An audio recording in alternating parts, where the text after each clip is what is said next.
Alright, welcome back to Fallout 4. You can see I haven't gone anywhere. Today's going to be a quick recording, I think. I'm just going to do a little story. And as you can see by the title, the story is how I tried to be a Navy SEAL once and it didn't work out. Spoiler alert. So, when I was younger, around 22 years old, I had some problems with my family, specifically my mom. We would argue a lot.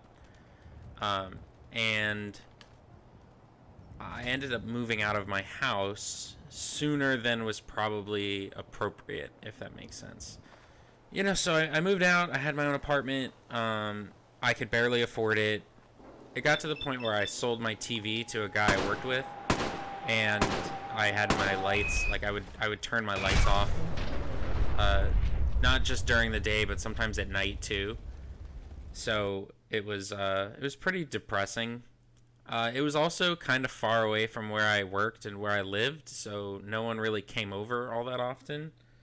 So, I think you're getting the picture. I was still working for my mom at the time, and I wasn't in school. I had dropped out of school to help with like the family business, and that wasn't going super well for me. And I don't know if I'm just going to go bump my head against this. I don't think I can kill this guy right now. So anyway, I'm depressed. I'm broke. I'm living in this apartment by myself. And I decide I need to do something. So my initial plan is I'm going to be a cop. The issue with being a cop is my dad was a cop, and like other people that I knew in my life were cops, so it was like not a huge stretch for me to do. But I didn't have the money to go through the academy because I would have had to stop working to go through the academy and then also pay for the academy, which I couldn't do. So my plan was I would join Florida Highway Patrol because they would pay you to go through the academy. Oh my gosh. So they would pay for me to go through the academy, so that was the plan. Alright, go Florida Highway Patrol.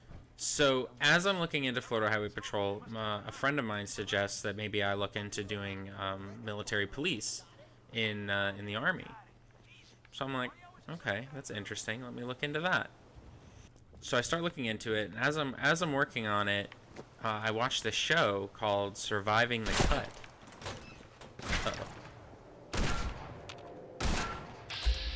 Now, that's bad.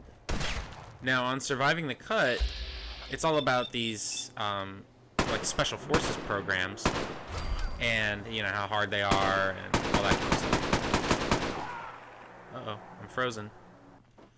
Okay, so one game crash later, and we're back here. So we're just gonna take a little different route and try not to get hung up on that.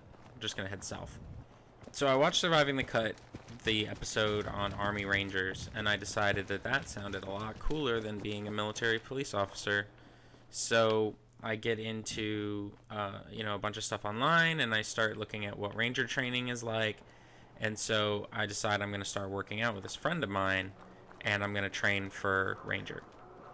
So we did a lot of like heavy backpacking, like rucking. At one point, with no experience, no rucking experience at all, I put on a pair of brand new boots, and I rucked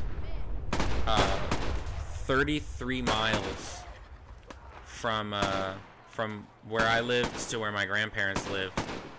And it was absolute hell. It was really funny that we just thought we could do that.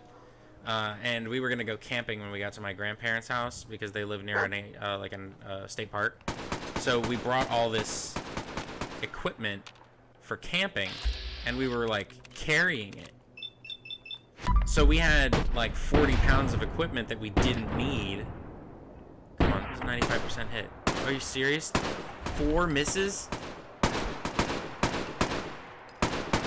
Wow, that was a lot.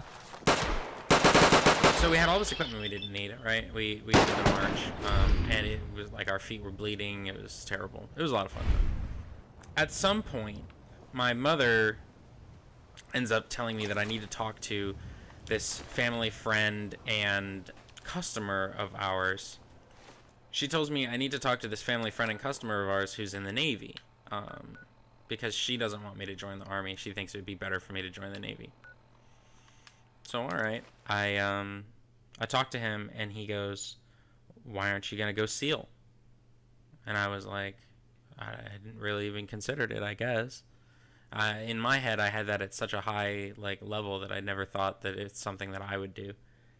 And he said, I talked to the SEAL recruiter.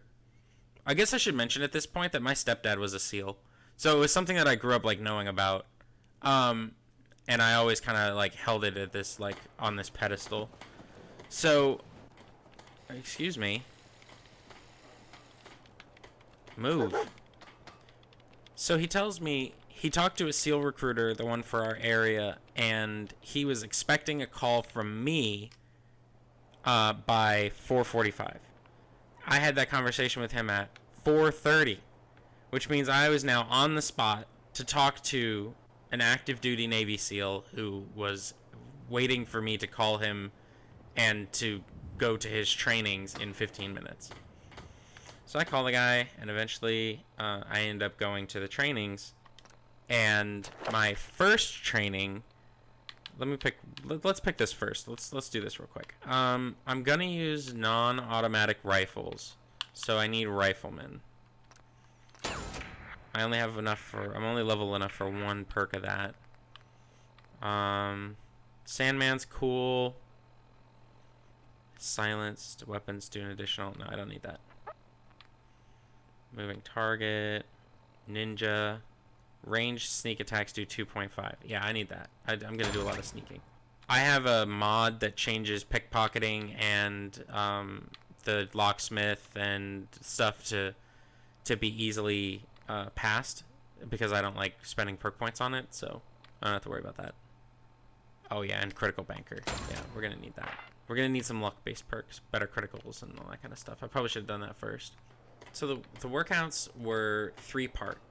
It was the PT stuff, the running stuff, and then the swimming stuff. Oh yeah, this is what I needed. Very good. All right, we're set up now. So we would meet up at this park, and we would do 45 minutes, an hour of the PT stuff. It was a really long warm-up. It was such a long warm-up that it felt like its own workout. And then we would do, CrossFit, little CrossFit type workouts, a lot of pull-ups, push-ups, sit-ups, that kind of stuff. And then we would do, the running. So running, we did all kinds of stuff. We did, long runs. We did track laps and stuff like that. We had some pretty cool games where you had to try to catch the person in front of you and the person behind you was trying to catch you. And that was always stressful and fun. I have always been not a runner. I've always despised running. And so the hardest parts for me were 100% the running. After the running was the swimming. So when I went, the first time was a PST, which is a physical screening test, which means that you were doing a fitness test to see if you could get a contract. That was how it worked.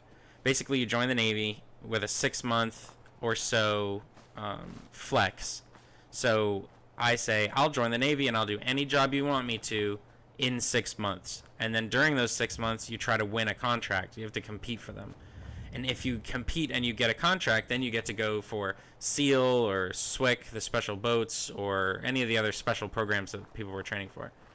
And if you don't, then you have to go on whatever job they feel like sending you on, which is like the gamble, right? So, you might end up swabbing the deck or fixing the toilets.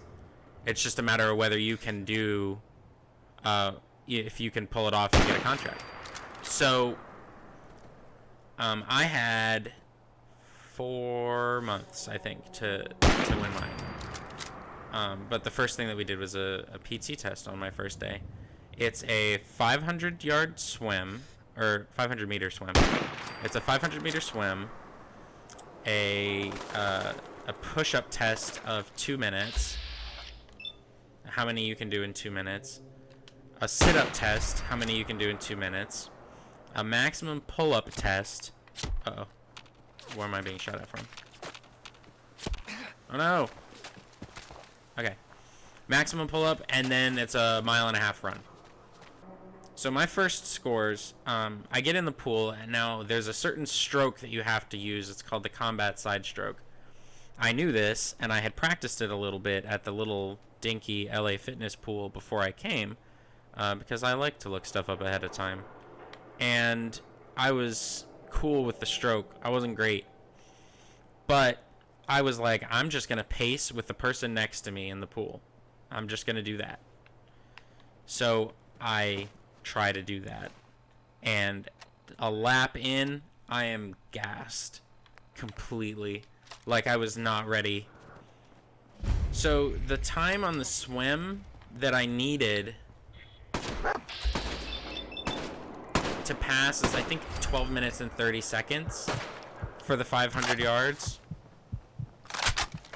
And I scored a 12:45. So I was like close, but not there. The push-ups, you need 70. I got 40. Man, I'm getting my ass handed to me right now. Oh, nice.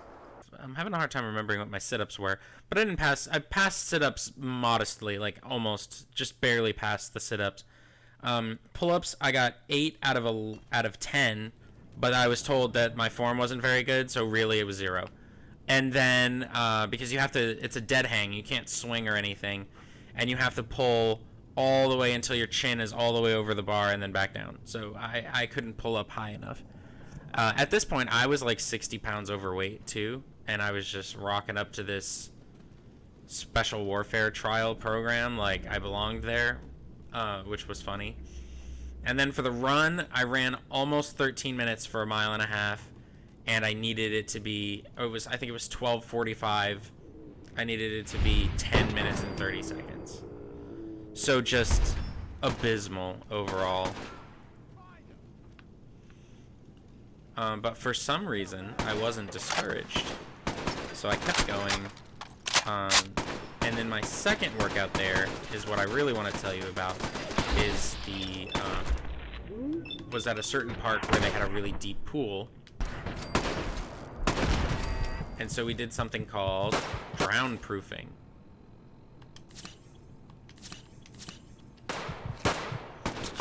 So the story goes that back in the day in Vietnam, they would capture American soldiers, tie their hands and feet, and throw them in the water to drown them.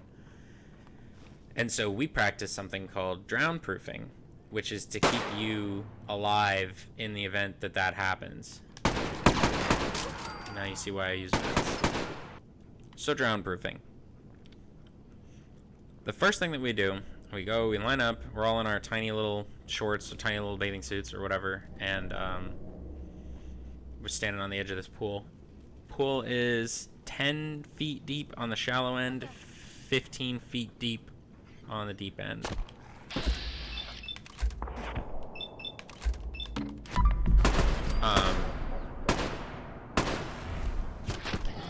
Wow. Okay, I'm thinking I might not be able to do this right now. The first thing that happens is I get handed a brick, and I'm hop into the pool, and I'm told to keep the brick dry. So basically what I have to do is use 2 hands, preferably use 2 hands, to keep the brick out of the water. So I don't know if any of you have ever tried to hold a brick over your head with 2 hands while treading water, but it is not easy. So I am, at this point, like I said, I'm overweight. I've just come to this group like randomly. I've done 1 PT test with them, which didn't feel too bad. It was hard, but, you know, like I was like, okay, I'll just improve my scores. Now I'm drowning. Like, my head is underwater. I'm gasping. I'm sucking water in. And I just remember thinking, like, what do you think you're doing?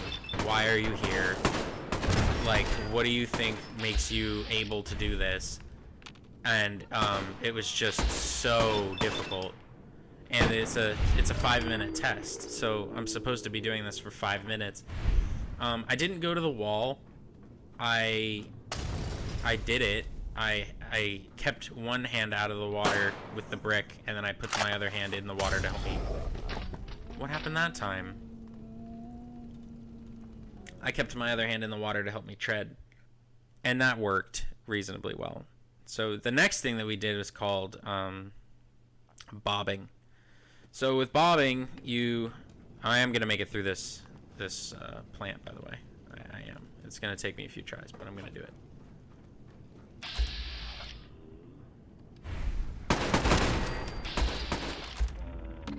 So bobbing works by you put your hands behind your back and hold them together. You put your feet together at the ankles, and you sink by exhaling all your air, and you sink to the bottom of the pool. Once you sink all the way to the bottom of the pool, you push off from the bottom. Okay, I think I'm gonna do something else. So you sink to the bottom of the pool, you push off, you break the surface of the water and take a deep breath, and then if you hold that breath, you will bob at the surface with your head under and not be able to get down to the bottom to push up again. So basically you have to inhale as hard as you can and then exhale as hard as you can so that you'll be light enough to sink. Not light enough, but you'll be heavy enough, to sink to the bottom so that you can push back up. So it's basically just this like kind of breathing over and over again, and you're sinking to the bottom of the pool over and over again. Now we did it at first in like 7-foot water, 10-foot water, and then we progressed to doing it in the 15. I never really had a huge problem with the bobbing. The bobbing was okay. It was kind of like meditative and relaxing once you got into the rhythm of it. But as if they knew that, you had to do flips. So you would get comfortable in the groove, then you would have to do a flip with no hands. I'll leave that to your imagination. But you had to do a flip forward with no hands, and then bob for 5 minutes, and then do a flip backwards with no hands. Who is hitting me? Where even is anybody? So forward flip, backward flip, and then the next one that you had to do was you would have to hold your swimming mask, like a scuba mask. You'd have to hold a scuba mask in your mouth, which you had to get off the bottom of the pool. I really am not doing well today, and I'm apologizing for that.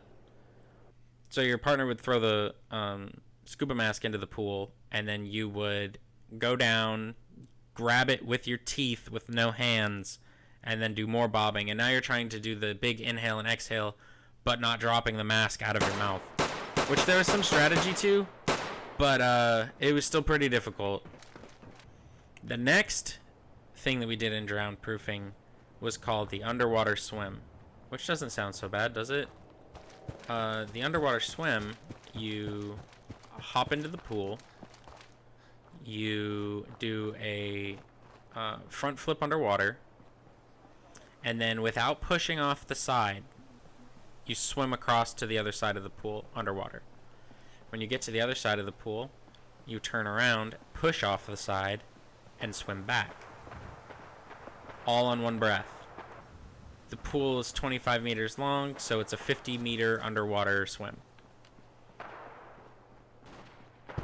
This didn't seem so bad to me until I tried it, and I ended up falling pretty far short. I made it about halfway the first way after the flip, and then began an era of my life where the greatest enemy I had was the underwater swim, because we did drown proofing every Monday.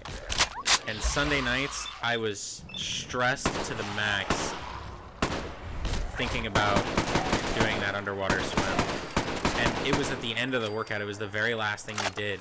But it was always what I dreaded. So I spent the entire time doing all the other workouts stressed about the underwater swim. I don't know why. It just got in my head.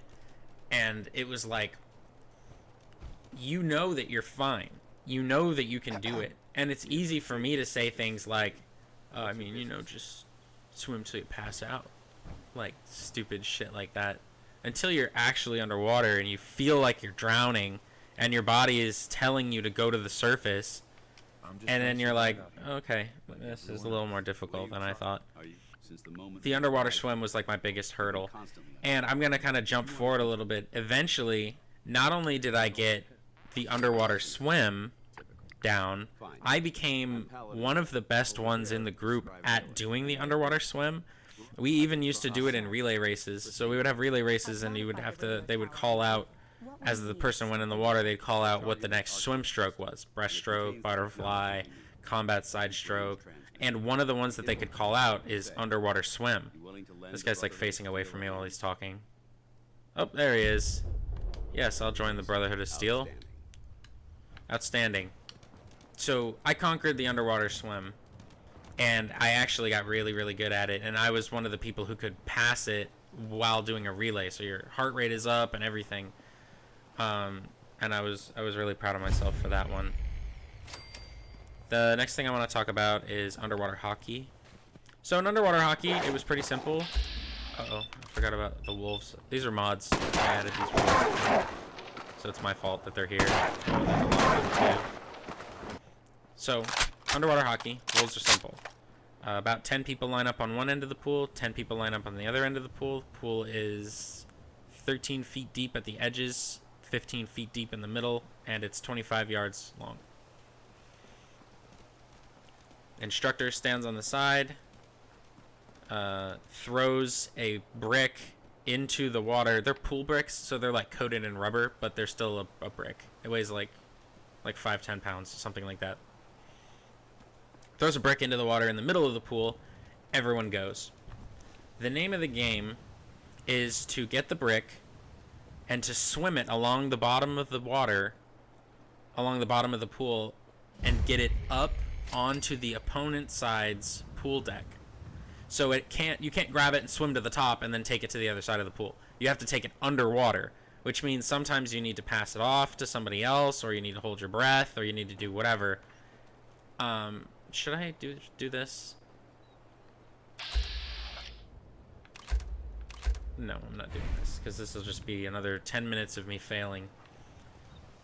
So the only rule in underwater hockey is there are no rules until... because we did it like SEAL style, so we all had scuba masks on and fins, like big tech fins. The first thing that we all did was grab the mask and the fins off of the person with the brick and rip them all off. And our stuff started to break. So the only one rule that we did have was don't rip each other's masks and fins off, because it was breaking our stuff and we're all too broke to afford more. It wasn't because it's unfair to pull things off of someone, because that was encouraged. But we weren't allowed to rip the stuff off of each other anymore. So underwater hockey was a pretty violent game, as you can imagine, because what happened was you would get the brick and you would be swimming along the bottom of the pool, and everyone knew you had the brick, and everyone else was trying to get it from you. So let's say I have the brick and I'm swimming along the bottom. Everyone knows I have it, and so everyone goes to the top so they can breathe and swims to the opponent's side of the pool. So now I am at the bottom of the wall of the opponent's side trying to come up, and when you look up, it's just 20 pairs of fins flapping above you and people who don't want to let you up. To give you an idea of what... Oh, no, this is good. This is Diamond City. Okay. To give you an idea of the climate that I was training in, one kid came forward and said, "Hey, if somebody's trying to breathe and they've been under for a long time, just let them up. Like, it's just a game. Like, chill out. And the chief, he was a chief, a Navy chief, E7, active duty. And the chief said, hey, can you repeat that so everyone can hear you? And the kid, all proud of himself, started repeating himself. And he said, hey, just, it's only a game. Let someone up if they need to breathe, whatever. It's not worth, like, somebody passing out or drowning or something like that. And the chief goes, you see that right there? That's the kind of pussy-ass shit you could take to the Coast Guard with you. Another time we had this relay race where you were picking punishments for the team that lost. And so once the team loses, you do a punishment exercise. Now they're less likely to win the next race. Now you do another punishment exercise. They're even less likely to win. And so you're kind of like kicking them while they're down. And somebody was like, hey, if we end up losing, we should probably stop. Like, we were just making them do burpees every time. And it was like wearing their arms out. And so one kid was like, hey, we should probably take it easy on them on the next workout in case we end up losing, so they'll take it easy on us. And he basically said the same thing. He was like, you kick when your opponent's down. Like, that's when they're easiest to kick. And I just thought it was so interesting because you're raised your entire life not to act like that, not to think like that. And in this program, going to do that job is exactly how they want you to be. So I thought that was always interesting to me. I'm going to jump forward a little bit to my last PST.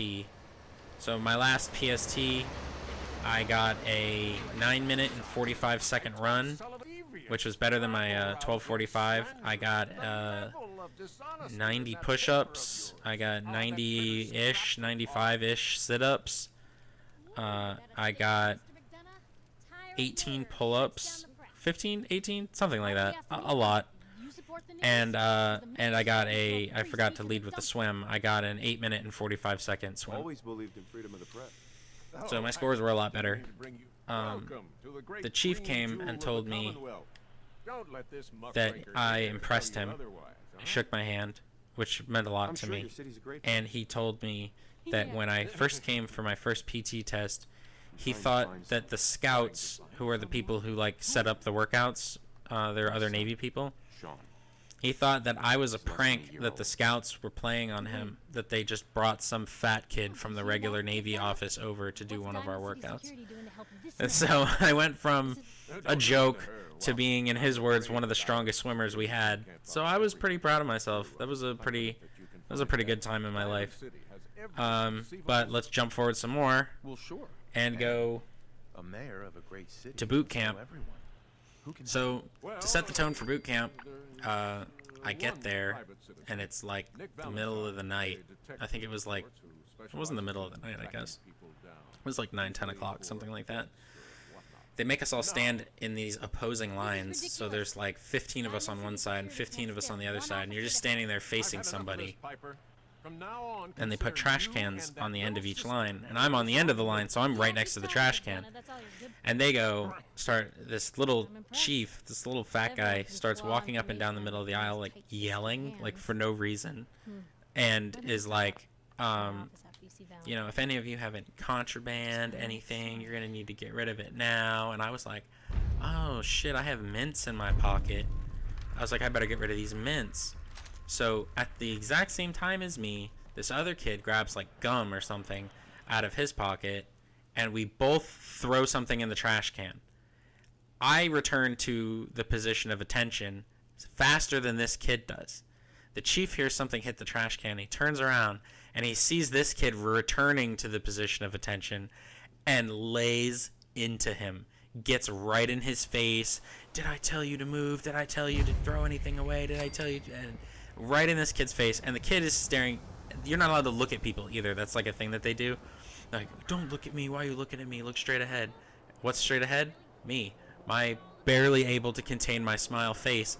I'm staring at this kid while he's getting ripped into for the exact same thing I just did. And it was amazing. That was my first moments of boot camp. And we're gonna go rescue Mr. Valentine. That was the first tone for boot camp. I'm not going to talk too much about boot camp because it's not super relevant. when I first got there, the first thing I did was another PST, and I failed it.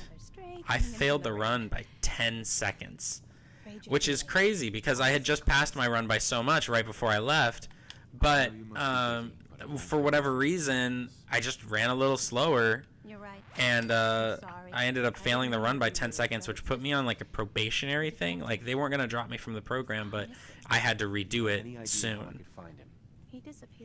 So I'm a little stressed out already. I do end up passing it on my retry. Boot camp was like super fun. There's like all kinds of funny stories and stuff. It was winter time, so we had to wear like the most ridiculous winter gear.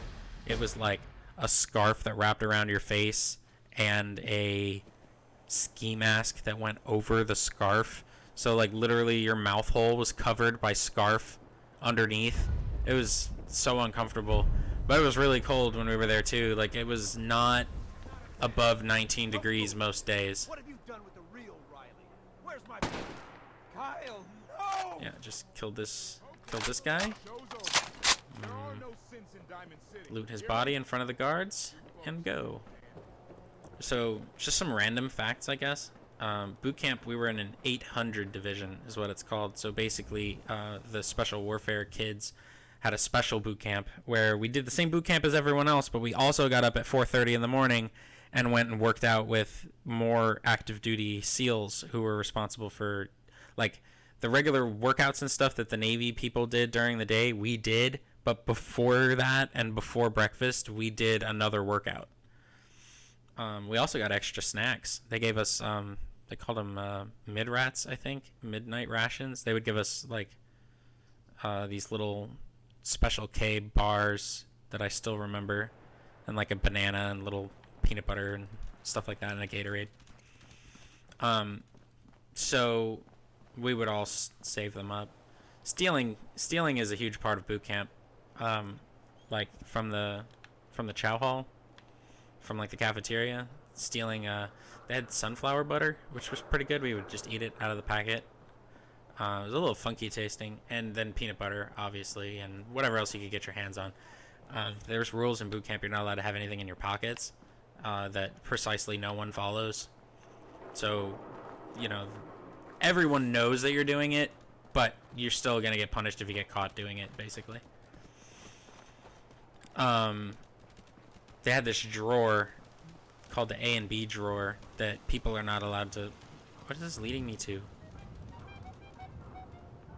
Oh, just to Diamond City, I guess.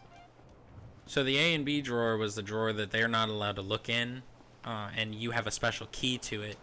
But the exception to that is if you leave it unlocked and someone finds it, then they can look through it. Like they're called RDCs, the drill instructor, basically for Navy boot camp.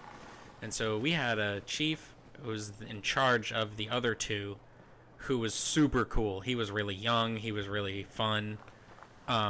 And he just, like, he gave no shits. So he's walking around the room this one time, and this kid's got his key in the drawer. And I see the chief sees it. I'm gonna die. The chief sees it. The kid sees the chief seeing it at the exact same time, and they both freeze. Well, that was spectacular. What a shot.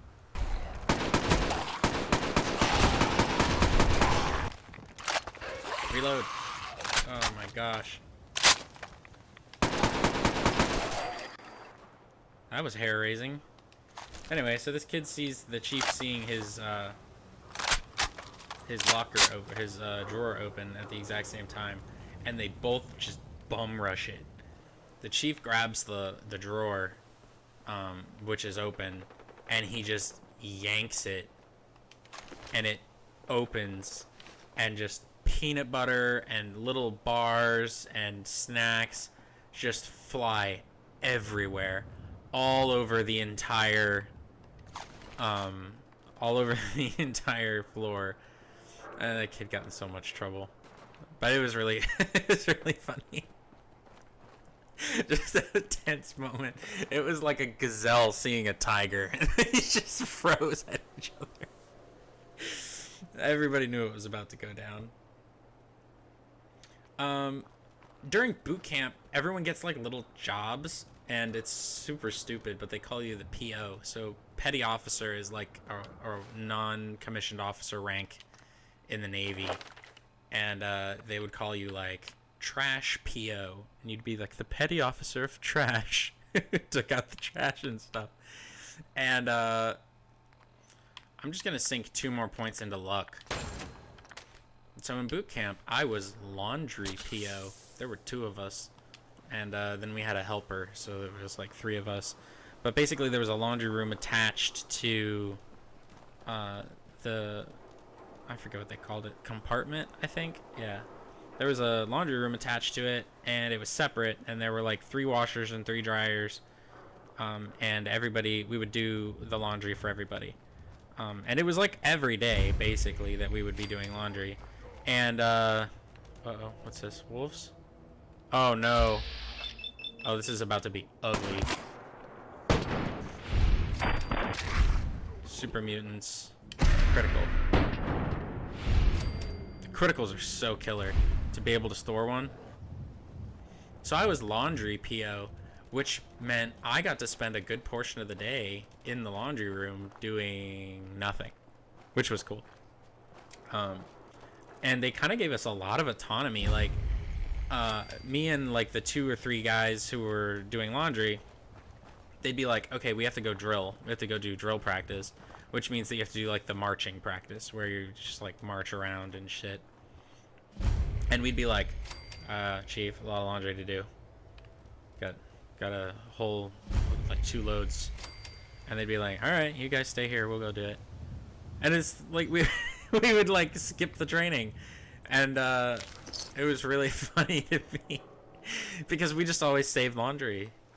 And then what's even funnier than that is I got promoted from E2. I got E2 because I had some college credits, so I came in as an E2 instead of an E1. And then I got meritoriously promoted to E3 based on how well I did as laundry PO. So I got to come out of boot camp as an E3 rather than like an E1 or E2 because of, I mean, if I'm being honest, I did a pretty good job at the laundry. Like, I did make sure everything was done and clean and folded and put away and like all that kind of shit. Something I can't do in my own home. But at the time, I did pretty well. I believe that took 2 shots. Oh, I'm dead. Okay. Even in VATS slow-mo, I was still dead. After boot camp was something called prep.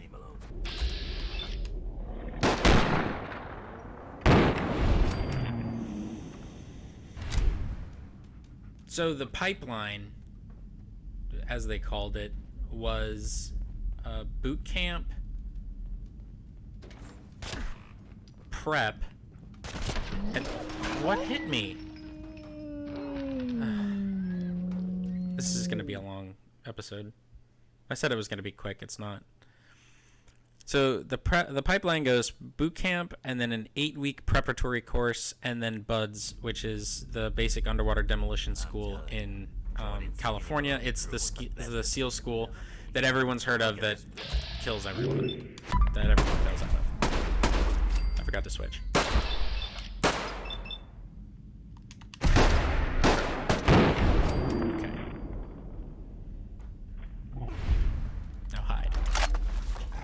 Oh, that's what happened.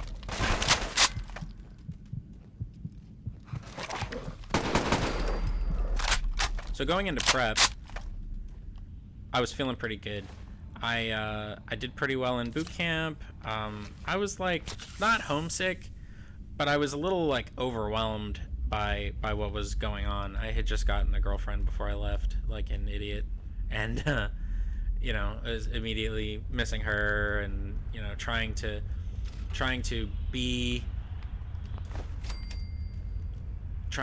you know, like be a boyfriend and also deal with what I was dealing with. And she would have been cool with me being a lot less involved than I was, so I probably should have kind of focused a little bit more on myself. Prep was just straight working out. It was all day. It was like a 9 to 5 of just exercise. basically. It was a lot of fun. There are tons of stories from it. One kid got in trouble, and so they made him wear these giant ropes around his body all day long. And then when we swam, they would soak them in water while he was swimming, and then they would be even heavier when he put them back on later. We had 2 kids get in a fist fight in off time, like at night. And when we told the instructor, everybody thought we were gonna get like destroyed and smoked, and they were gonna like work us out and all kinds of stuff. And he was just like, "Did they settle it?" Which I thought was funny. And we were like, "I mean, yeah." And he's like, "Okay, I don't care then." The underwater hockey and stuff was done.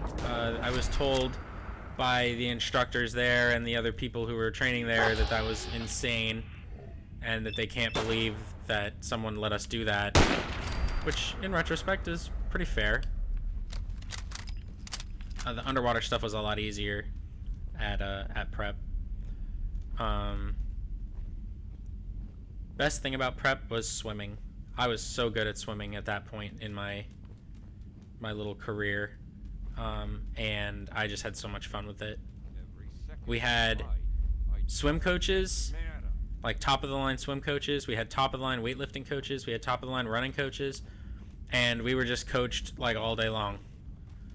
I say I got paid to work out, and it was like an athlete experience, and it was really cool.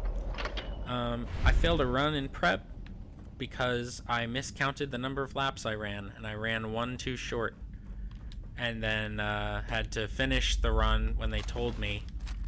And then turns out I failed by like again like 10 seconds or something because I ran a lap too short. So then I had to redo it, and I passed, which was cool.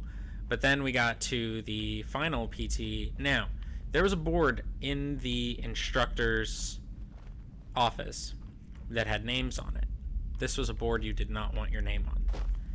And I heard from somebody who got in trouble that they went in there that my name was on the board, and I didn't know what for. I got caught doing like shitty push-ups one time, and the instructor like called me out on it, but I didn't think that was enough to get on there. So I'm to this day, I'm not sure what it was about me that they decided they didn't like, but something was there. Now, you guys don't know me that well, but I've been pretty clear about the fact that I have like mental health issues and stuff. Like I've struggled with stuff like that during my lifetime. I feel like somehow they knew that my head wasn't where it was supposed to be at. I don't know if it's just like if they just had like a really good instinct for it, or if I showed something, or if I said something to like one of the kids that I was training with and they told one of the instructors, or like I have no idea to this day. But the truth was my head was not where it was supposed to be, and somehow I think they knew. But when we got to the final PT test before we left prep, and I'll tell more prep stories on the channel like at some point because I have tons of them, way more than I'm going to go into right now. But basically we get to the last PT test, and I'm doing push-ups, and the instructor comes over and asks my partner who's counting my push-ups, how many is he on? And he said 30. And he goes, no, try 10. So he lopped that many push-ups off me just out of the gate. So I had to do more to make up for it. So I'm doing them, and he squats down in front of me, and he starts going, that one didn't count. Nope, that one's not low enough. I don't think that counted. I don't think that touched. And he took off. I think at the time,